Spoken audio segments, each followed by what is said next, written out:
Actually, I was very skeptical rather than opposed. The first person who introduced me to the possibility that cannabis was medicinal was my father, who was a pharmacist. And we were talking about prohibition, and he mentioned to me that when he was a freshman in pharmacy school at the University of Minnesota in 1928, that one of their assignments was to make tincture of cannabis. And he said, of course, we had to be very careful because the alcohol was illegal. And I've got his, way back there, that brown book up there is his 1927 Remington's Textbook of Pharmacy. And on page 999 and 1000, it tells you how to make tincture of cannabis. And it also says that it was useful for relief of pain and as a tranquilizer. In the process of marginalizing quackery, we also tended to marginalize homeopaths, naturopaths, and osteopaths, all of whom placed greater importance on herbal medicine than allopathic doctors, the doctors we today call MDs.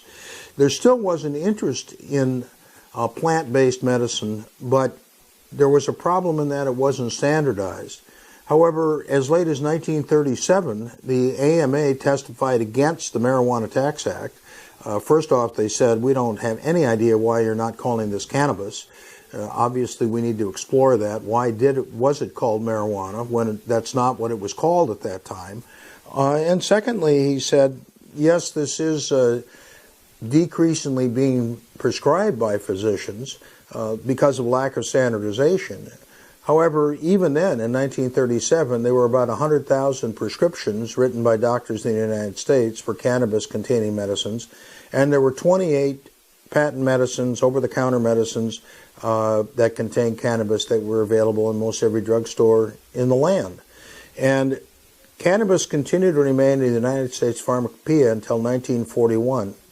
Interestingly, in 1942, the longtime editor of the Journal of the American Medical Association, and really a doctor that was considered the face of the AMA at the time, Morris Fishbein, said that he thought that cannabis was the best treatment for migraine headaches.